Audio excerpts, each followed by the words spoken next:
Today we are going to discuss relations and functions. Relations and functions can be mainly divided into 5 topics. First one is types of relations, types of functions, composite functions, invertible functions, and the last one is binary operations. So let us start with the types of relations.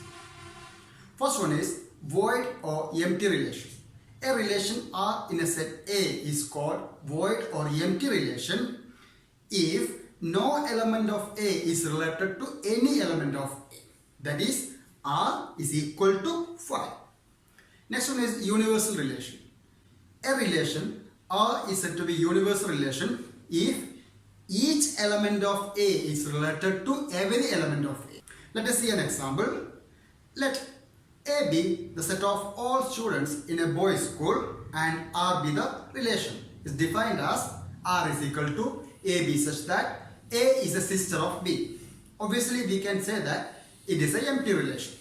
And let us discuss another relation, R dash. It is defined as AB such that the difference of the heights of A and B is less than 3 meters. Obviously, we can say that it is the universal relation. Equivalence relation.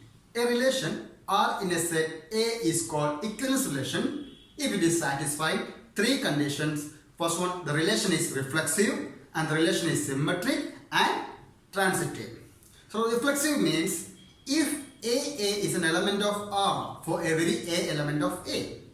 Symmetric, if AB belongs to R implies BA belongs to R for every AB is an element of R.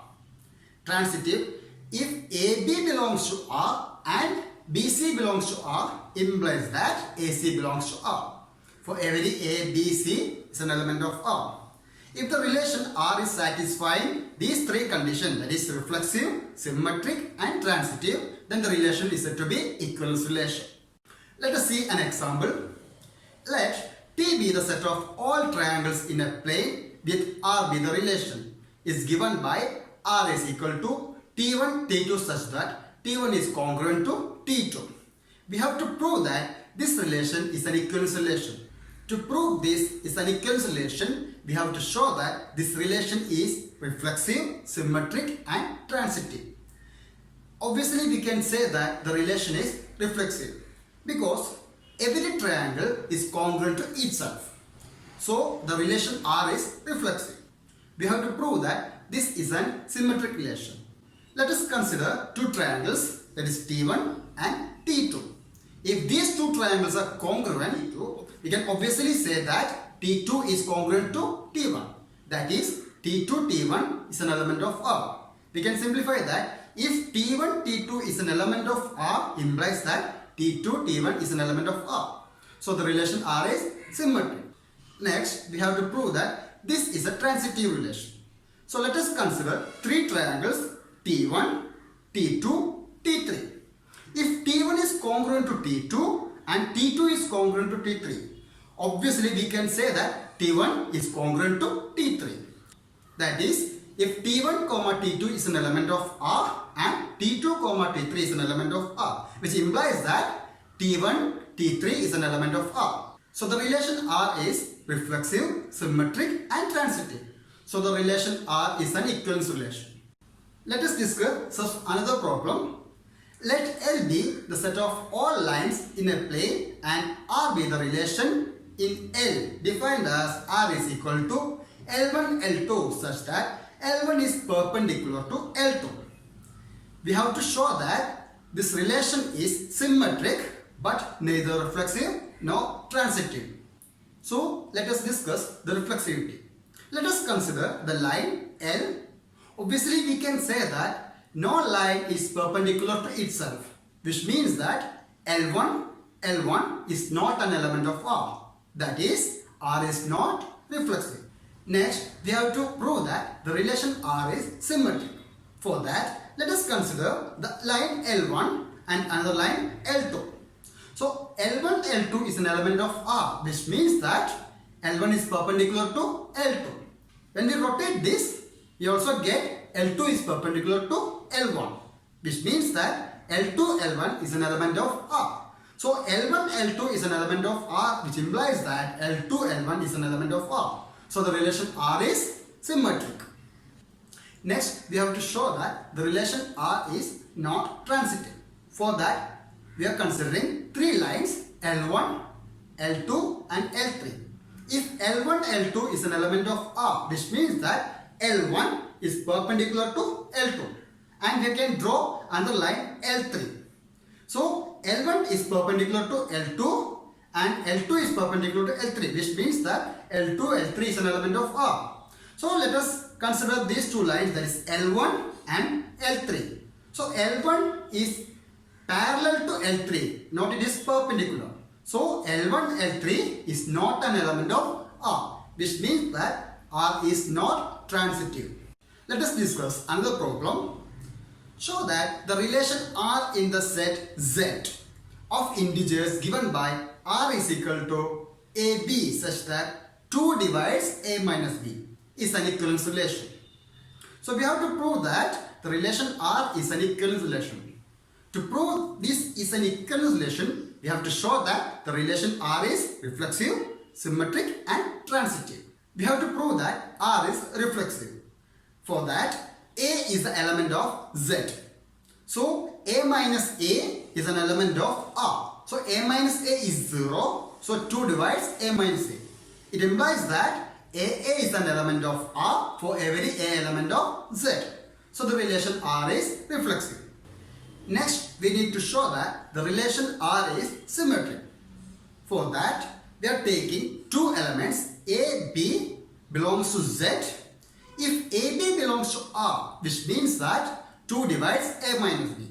If 2 divides A minus B, we can surely say that B minus A is also divided by 2, which implies that 2 divides B minus A. So AB belongs to R, that is 2 divides A minus B, which implies that B minus A is also divided by 2, which implies that BA is an element of R. So the relation R is symmetric. Next, we have to show that the relation R is transitive. For that, we are taking three elements A, B, C element of Z. So AB belongs to R, which means that 2 divides A minus B. That is, A minus B is divisible by 2. If BC belongs to R, which means that 2 divides B minus C. That is, B minus C is divisible by 2. Then the sum, that is, A minus B is divisible by 2 and B minus C is also divisible by 2. Then the sum is also divisible by 2. So A minus B plus B minus C, that is equal to A minus C. So the A minus C is divisible by 2, which means that AC is an element of R. So the relation R is reflexive, symmetric and transitive. The relation R is equivalence relation. Let us consider another example.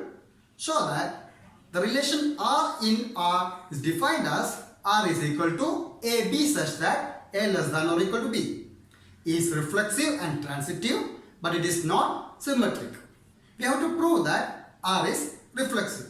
For that, we are considering any element A belongs to R. That is, we already know that A is less than or equal to A. So A is equal to A. So AA is an element of R, which means that R is reflexive. Next, we have to prove that the relation R is not symmetric. For that, we have to show any example which is deviating the rules. So let us consider 2 and 4. That is, 2, 4 is an element of R, which means that 2 less than or equal to 4. But it does not imply that 4 less than or equal to 2, which means that 4, 2 is not an element of R. That is, R is not symmetric. Next, we need to prove that R is transitive. So let us consider any example A, B, C. If AB belongs to R, which means that A less than or equal to B, and BC belongs to R, which means that B less than or equal to C. That is, A less than or equal to B and B less than or equal to C. When we combine this, A less than or equal to B less than or equal to C. So from this equation, we can say that A less than or equal to C. That is, AC is an element of R, which means that R is transitive. Let us discuss another problem. Show that the relation R in the set A is equal to 1, 2, 3, 4, 5 given by R is equal to AB such that mod A minus B is even is an equivalence relation. We have to prove that R is equal to AB such that mod A minus B is an equivalence relation. For that, we have to show that the relation R is reflexive. So, we have given that let A is equal to 1, 2, 3, 4, 5 and the relation R is defined as AB such that mod A minus B is even. That is, mod A minus B is multiple of 2. So, let us consider any arbitrary element A belongs to A. That is, A may be 1, 2, 3, 4, 5, whichever you can use. So, let's take the element A, that is A minus A, that is mod A minus A is equal to 0. We know that A minus A is 0. That is, 0 is an even number, which means that AA is an element of R.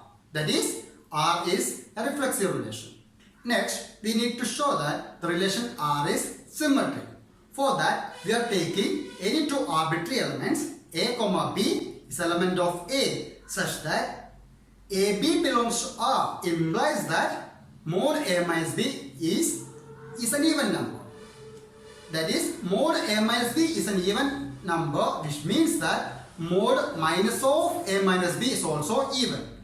That is, mod B minus A is even number. From this one, we get AB element of R, which means that BA is an element of R. So the relation R is symmetric. Next, we need to show that the relation R is transitive. For that, we are taking any three arbitrary elements A, B, C is element of A, such that AB element of R implies that mod A minus B is even. BC element of R implies that mod B by C is even. So we already know that the sum of any two even numbers is always even. That is, mod A minus B plus mod B minus C is also even, which implies that mod A minus C is even. That is, AC belongs to R, which implies that R is transitive. So the given relation R is reflexive, symmetric, transitive. So the relation R is an equivalence relation. Let us discuss one more example. Show that the relation R in the set A is equal to x element of Z such that 0 less than or equal to x less than or equal to 12 given by R is equal to AB such that mod A minus B is a multiple of 4. We have to prove that this is an equivalence relation. For that, we have to check the relation R is reflexive, symmetric and transitive. To prove that the relation R is reflexive, let us take any arbitrary element. A is an element of A, that is, AA is an element of R, which means that mod A minus A is multiple of 4. Obviously, we can say that mod A minus A is multiple of 4. Why? Because mod A minus A is equal to 0. 0 is multiple of 4, which means that AA is an element of R. That is, R is reflexive. Next, we need to prove that the relation R is symmetric. For that, we are taking any two arbitrary elements. A, B is an element of A. If AB element of R implies that mod A minus B is multiple of 4. If mod A minus B is multiple of 4 implies that mod minus of A minus B is also multiple of 4. That is, mod B minus A is multiple of 4 implies that BA is an element of R. That is, if AB element of R implies that BA is an element of R, we show that the relation R is symmetric. Next, we need to prove that the relation R is transitive. For that, let us consider any three arbitrary elements A, B, C element of A. AB element of R, which implies that mod A minus B is multiple of 4. And BC element of R, which implies that mod B minus C is multiple of 4. So we already know that the sum of the multiples of 4 is also multiple of 4. That is, A minus B plus B minus C is also multiple of 4. Which implies that A minus C is also multiple of 4. That is, AC is an element of O. So the relation R is transitive. So the given relation R is reflexive, symmetric and transitive. So the relation R is an equivalence relation.